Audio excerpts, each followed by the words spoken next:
சாயி ஓம் சாயி ஓம் சாயி ஓம் சாயி ஓம் சாயி ஓம் சாயி ஓம் சாயி ஓம்.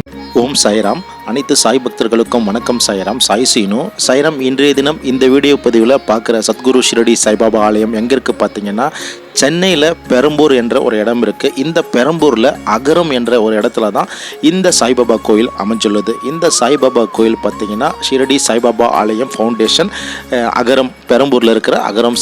சாய்ராம், இந்த கோயிலுக்கு ஒரு 6 வருஷத்துக்கு முன்னாடி நான் வந்திருக்கேன். சாய்ராம், 6 வருஷம் கழித்து இன்றைக்கி தான் நம்ம இந்த பாபா கோயிலுக்கு பாபா வர அனுமதி கொடுத்தாரு. பாபாவுக்கு நெஞ்சார்ந்த நன்றிகளை நான் தெரிவிக்கிறேன். சாய்ராம், இந்த ஆலயம் பார்த்திங்கன்னா ஒரு தெருவுக்குள்ளேயே இருக்கும், வீடு சார்ந்த போல இருக்கும். ரொம்ப ஒரு அற்புதமான ஒரு ஆலயம். செய்கிறோம். ஏன்னா ஒரு சின்ன ஆலயத்தில் பாபாவுடைய சின்ன ரூப சிலையை பிரதிஷ்டை பண்ணிட்டு அது கீழே பாபாவுடைய சமாதியை வந்து பிரதிஷ்டை பண்ணியிருக்காங்க. செய்கிறோம். இந்த இடத்துல அமர்ந்து பாபாவை நம்ம தியானம் பண்ணும் பொழுது குருவே நம்ம முன்னாடி உட்கார்ந்துருக்காரு. அவர் எல்லா நிலையிலும் நம்மளை காப்பாற்றுவார், எந்த நிலையிலும் நம்மளை கைவிட மாட்டார் என்ற நம்பிக்கை ஒவ்வொரு பக்தர்களுக்குமே மேலோங்குது. எனக்கும் அந்த சந்தோஷம் பாபா கொடுத்தாரு. மேலே பார்த்தீங்கன்னா, நான் இருக்க பயமேன் அப்படின்னு பாபா அவருடைய பொக்கிஷமான வார்த்தையை சொல்கிறார். இந்த இடத்துல வர பக்தருடைய கவலைகள் எல்லாமே துடைக்கப்படுது, வேண்டுதல் எல்லாமே நிறைவேற்றப்படுதுன்னா அது பாபாவுக்கு மட்டும்தான் சாய்ராம் சான்று. அவருடைய சன்னிதானத்தில் வர ஒவ்வொரு பக்தர்களுமே நம்பிக்கையோடு இருக்காங்க. ஏதாவது ஒரு ரூபத்தில் பாபா பக்தரை காப்பாற்றிட்டு தான் இருக்காரு. அதே போல் பார்த்தீங்கன்னா, இந்த இடத்துல வந்து ஒரு அன்னதான கூடமும் அதே போல் ஒரு மெடிடேஷன் ஹாலும் வச்சுருக்காங்க. சாய்ராம், இப்போ நம்ம அந்த மெடிடேஷன் ஹாலுக்கு தான் உள்ளே போயிட்டுருக்கோம். இது ஒரு சின்ன டெம்பிளாக இருக்கிறதால ஒரு குறுகிய இடத்துல தான் இருக்குது. அப்படிப்பட்ட ஆலயத்திலும் இந்த ஆலயம் வந்து சிறப்பாக இருக்குது. இந்த இடத்துல வேலைக்கிழமை தோறும் எண்ணற்ற சாய் பக்தர்கள் வராங்க. அதே போல் அன்னதான சேவையும் இந்த இடத்துல ரொம்ப சிறப்பாகவும் நடைபெறுது. சாய்ராம், இந்த இடம் பார்த்திங்கன்னா பாபாவுடைய 5 அவதாரங்கள், அதாவது சத்குருவுடைய 5 அவதார நிலைகள் எல்லாமே இந்த தியான மண்டபத்தில் நம்ம பார்க்க முடியுது. சாய்ராம், அதே போல் இந்த தியான மண்டபத்தில் உள்ளே உட்கார்ந்து பாபாவுடைய ஒரு தோரகமாய் படம் இருக்கும். பாபா ஷீலா கல்ல அமர்ந்திருக்கும் ஒரு படம் இருக்கும்.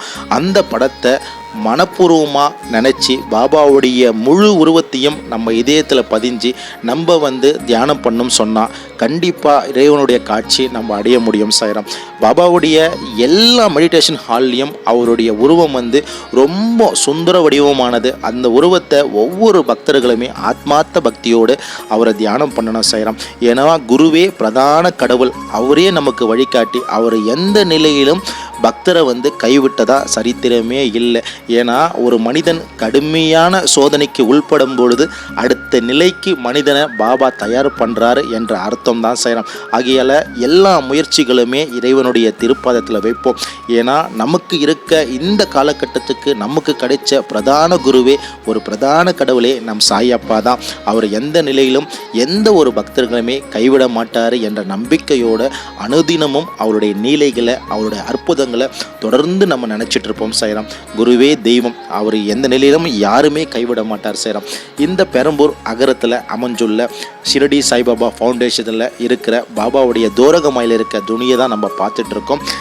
சென்னையில் இருந்து பெரம்பூர் வந்து நியர். பெரம்பூர் வந்து அகரம் வந்து பார்த்திங்கன்னா ஒரு 10 மினிட்ஸில் இந்த கோயிலுக்கு நீங்கள் வந்துடலாம். இந்த கோயில் ரொம்ப எளிமையான ஒரு சின்ன கோயில் தான். சாய்ராம், சுமார் 5லேருந்து 6 ஆண்டுகளுக்கு முன்னாடி நான் இந்த ஆலயத்துக்கு வந்திருக்கேன். சாய்ராம், இன்றைக்கி திடீர்னு இந்த ஆலயத்துக்கு வர பாபா அனுமதி கொடுத்தாரு. காலையில் நான் வரும்போது ஒரு 9 மணி இருக்கும். என்னுடைய மனசு ரொம்ப ஒரு ஆத்மார்த்த பக்தியோட பாபாவுடைய பாதார விந்தத்தில் என் மனசில் இருக்க எல்லாவித கஷ்டங்கள், சந்தோஷங்கள் எதுவாக இருந்தாலும் பாபாவுடைய திருவடியில் வச்சுட்டேன். கருணையுள்ள பாபா கொஞ்ச நேரம் அந்த மெடிடேஷனில் அந்த அற்புதமான ஒரு சந்தோஷத்தையும் ஒரு தெளிவையும் அவர் முன் நம்ம வணங்கும் பொழுது கொடுக்குறாரு. அதுக்கு பாபாவுக்கு கோடான கோடி நன்றிகளும் நெஞ்சார்ந்த நமஸ்காரத்தையும் எப்பொழுதும் நான் தெரிவிக்கிறேன். நம்ம வந்து பாபாவுடைய பக்தராக இருக்கிற நாம் அனைவருமே ஏதாவது ஒரு ரூபத்தில் கருணை உள்ள சாய்நாதர் அருளாலும் ஆசீர்வாதத்தாலும் நம்ம காப்பாற்று தான் பட்டு கொண்டு இருக்கிறோம். ஆகையால் உங்களுடைய கஷ்ட நிலைகள் நீங்கள் மேற்கொள்ளும் பொழுது பாபாவுடைய அந்த அற்புதமான திருவடியை ஒவ்வொரு பக்தர்களுமே உறுதியாக பற்றி கொள்ளுங்க. உங்கள் வாழ்க்கையில் நீங்கள் வெற்றி காண்பது உறுதி. நம் அனைவருக்கும் இறைவன் ஒருவரே எஜமானர் ஷிரடி சாய்பாபா. ஸ்ரீ சாயை பணிக. அனைவருக்கும் சாந்தி நிலவட்டும். சச்சிதானந்த சத்குரு சாய்நாத் மகாராஜ் கி ஜெய். அல்லா மாலிக்.